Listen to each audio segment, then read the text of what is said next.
복 찾으러 떠난 구복여행 이야기 들여다보기.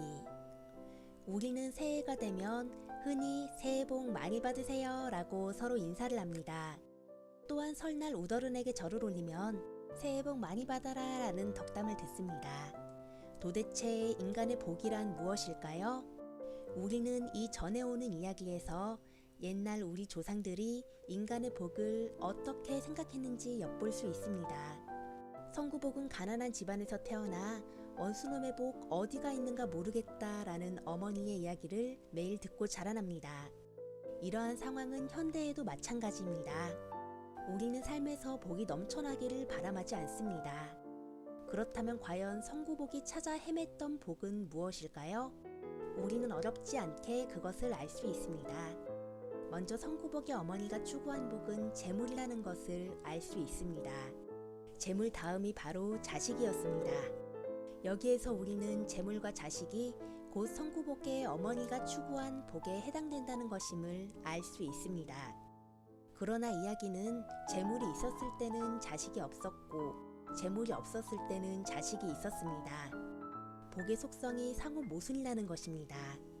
성구복의 어머니가 재물과 자식을 함께 가지고 누릴 수 있었다면 이 이야기는 성립될 수 없음을 우리는 직감할 수 있습니다.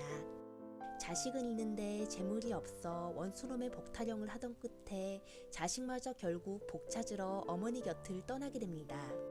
자신의 운명을 저주하고 타박하다 보면 갖고 있는 것조차 다 놓치게 된다는 것을 보여주고 있습니다. 그러나 그것은 새로운 도전을 의미하기도 합니다. 그렇다면 성구복이 추구한 복은 무엇일까요? 우리는 성구복이 추구한 복을 여인과 이무기와 안악에게서 엿볼 수 있습니다. 여인은 결혼하지도 못하고 혼자 삽니다. 이 여인이 바라는 복은 배우자 복, 즉 결혼복입니다. 그렇다면 이무기는 무엇일까요? 이무기는 용이 되지 못한 구렁이입니다. 용은 여의주를 물고 하늘을 날며 천하를 희롱합니다. 여기서 이무기는 권력, 즉 출세복을 상징합니다. 그렇다면 안악이 추구한 복은 무엇일까요? 자식복입니다. 지금까지 열거한 복들을 정리해보면 재물복, 자식복, 배우자복, 권력복 이렇게 4가지로 정리됩니다. 그러면서 이야기는 성구복이 차례대로 이 복들을 성취한다는 결말로 이어집니다. 물론 성구복뿐만 아니라 여인과 이무기와 안악도 자신들이 추구하는 복들을 성취합니다. 이야기의 결말에서 우리는 새로운 복이 추가되었음을 알 수 있습니다. 바로 무병장수의 천도복숭아가 그 단서입니다. 건강과 장수, 그것이 인간이 추구하는 또 하나의 복이라는 것을 성구복의 아버지가 장님이 되고 어머니가 죽을 지경에 이르렀는데 천도복숭아를 먹고 건강을 회복해 새로 젊음을 회복했다는 것으로 보여줍니다. 그러나 위 복을 성취함에 있어서 이 이야기는 중요한 가르침을 줍니다.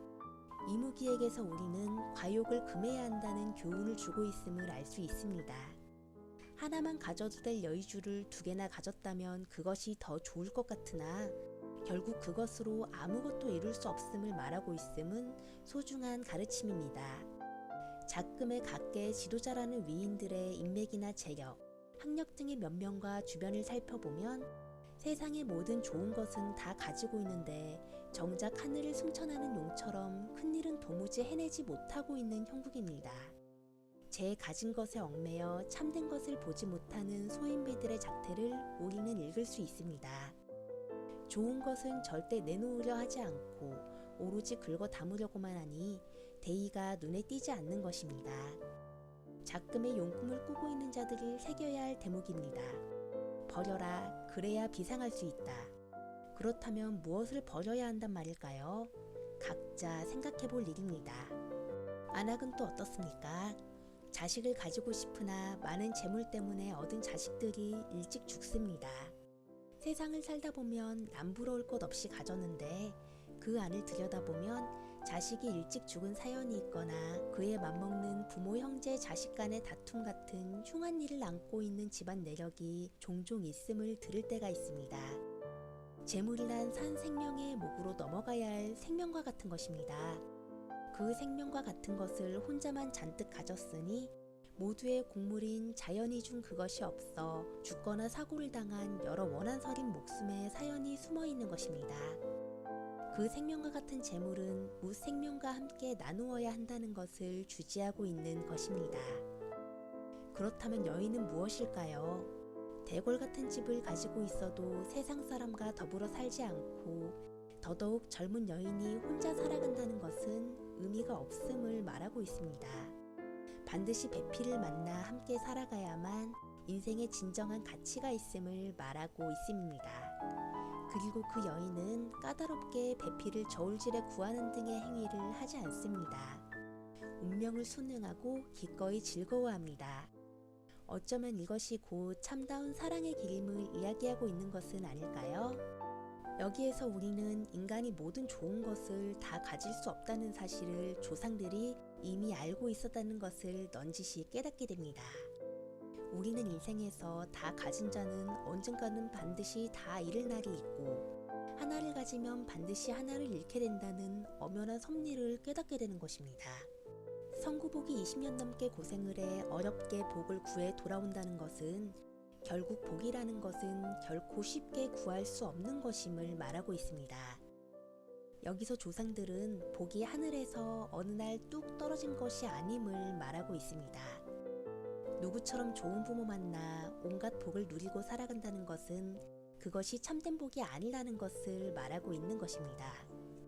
끝으로 이야기는 효행을 강조합니다. 성구복이 복을 구해 돌아와 봉사가 된 아버지가 눈을 뜨고 죽어가는 어머니를 살려내 건강하게 오래오래 살았다는 것은 효도야말로 복의 근원이고 또 부모와 함께 누리는 복이 진짜 참된 복이라는 것임을 우리는 알 수 있습니다. 설날 새해 복 많이 받으세요 라고 덕담을 하는데 이는 복을 많이 받아 그 복을 혼자만 잔뜩 누리라는 것이 아니라 복을 함께 나눠 누리자 라는 것임을 우리는 알아야겠습니다. 나눌 복이 없는 사람들은 따뜻한 마음이라도 나누면 좋겠지요. 정작 함께 나눠 누릴 마음의 자세가 전혀 없다고 한다면 새해 복 많이 받으세요 라는 말이 얼마나 가치 없는 허언이고 망언인가를 깊이 생각해보는 설날이 되길 바랍니다. 행복한 설날 되세요.